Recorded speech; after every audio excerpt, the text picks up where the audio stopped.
Hey, everybody. I wanted to do a little mini episode for you today entitled Why is Life So Hard? I think it is something that is sometimes quietly running through our minds, shaping the way we feel about ourselves and our lives.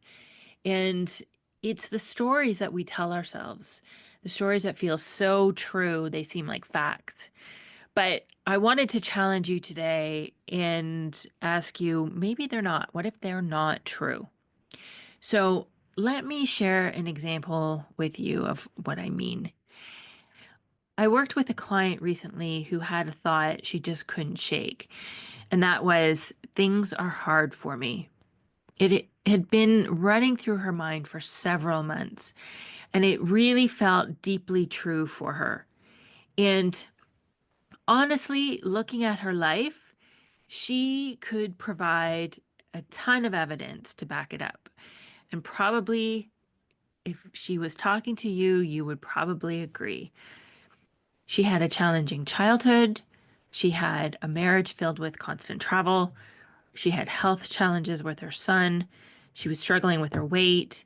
And she even had early onset menopause. And she faced every one of those challenges head on. She'd overcome so much. But yet, no matter how much mindset work she did, she had this thought that things are hard for me. It was just this constant underlying narrative in her life. And it just kept showing up in all of our client sessions. And here's the problem. That thought wasn't just something she noticed occasionally, but it was shaping her life. It was a persistent thought. And the impact of that was that thought was like a filter through which she saw everything. It made her feel stuck, it sapped her confidence, and it left her swimming in feelings of inadequacy and even jealousy.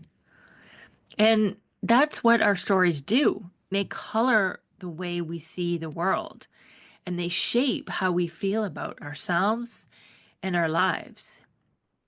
So we started to work together, and the breakthrough didn't just come overnight. It took some work. She was doing a lot of work on herself and she was doing a lot of work in our coaching sessions. But in one of the sessions, we explored this thought, things are hard for me. And we uncovered something important. Her brain, like all of ours, was doing exactly what it's designed to do.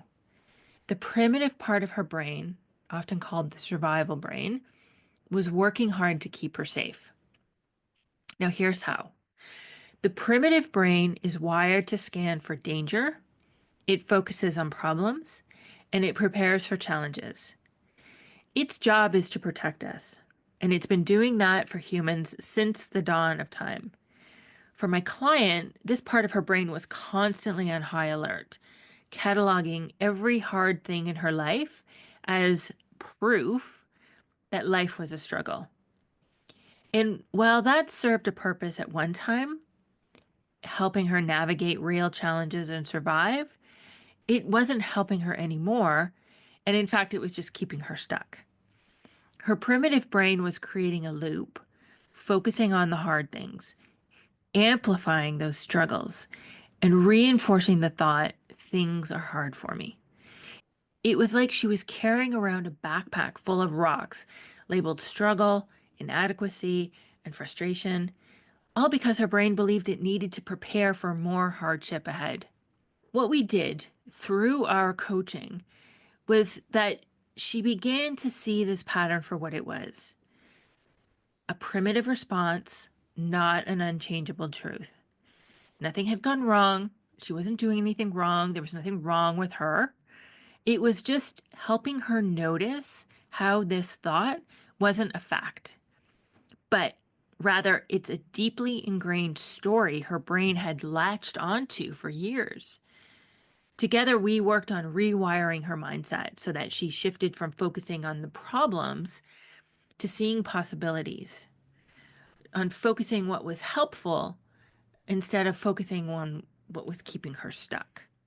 So we asked her brain better questions. What if things are hard, but I'm stronger than I think? What if I don't have to hold on to this story to explain my struggles? What if life isn't about avoiding hard things, but learning to navigate them with confidence? And as we coached through these ideas, something really shifted for her. She realized that her brain didn't need to stay on high alert anymore. Life was still going to present challenges, but she no longer had to approach it with the weight of things are hard for me.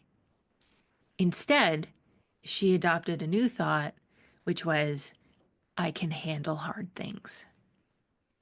So, that simple but powerful shift, letting go of the resistance to life's challenges, freed her from the heavy backpack of struggle.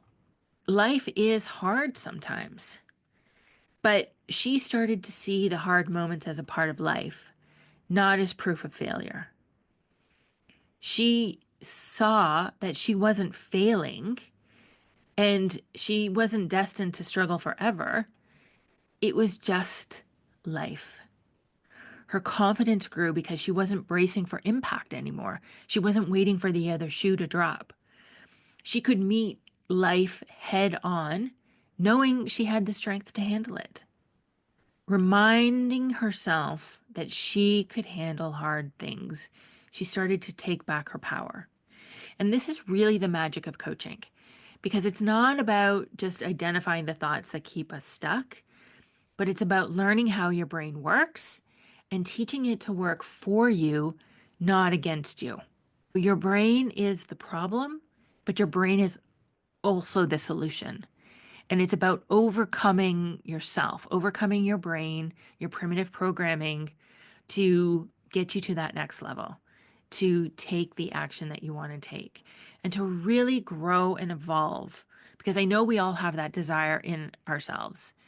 It's there, and it's a push and pull with the primitive programming that wants to keep us safe, keep us hidden, keep us playing small, right? Avoiding change, doing what's easy and comfortable, or going for something bigger, going for something more, going for change, going for growth. The primitive part of our brain is not the enemy. It just needs new direction. It just needs to be supervised.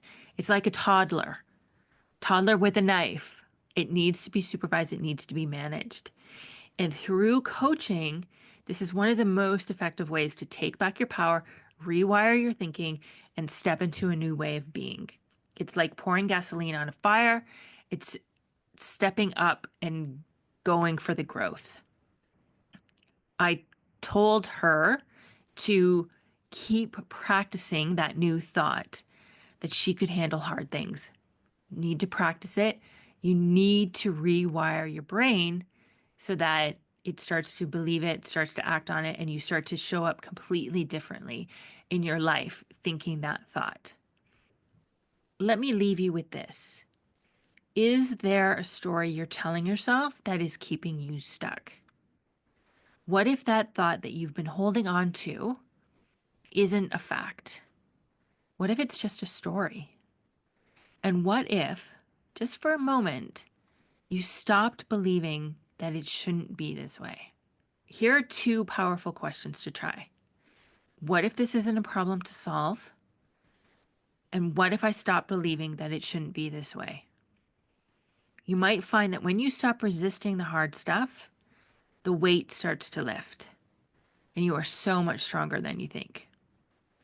Life is going to have its challenges, but that doesn't mean you're failing. It means you're human. And the good news is you can handle hard things. Thanks for listening today. If you found this episode helpful, please share it with someone who needs to hear it. And if you're ready to dig deeper into this work, I'd love to connect with you. I am offering now possibility coaching calls, 50 minutes, come get coached, and you will receive a blueprint as to how you can start to move yourself forward. Get unstuck, understand what's going on for you, and move yourself forward. And I'll tell you how you can work with me. You've got this. Happy New Year, everybody. Talk to you soon. Bye-bye.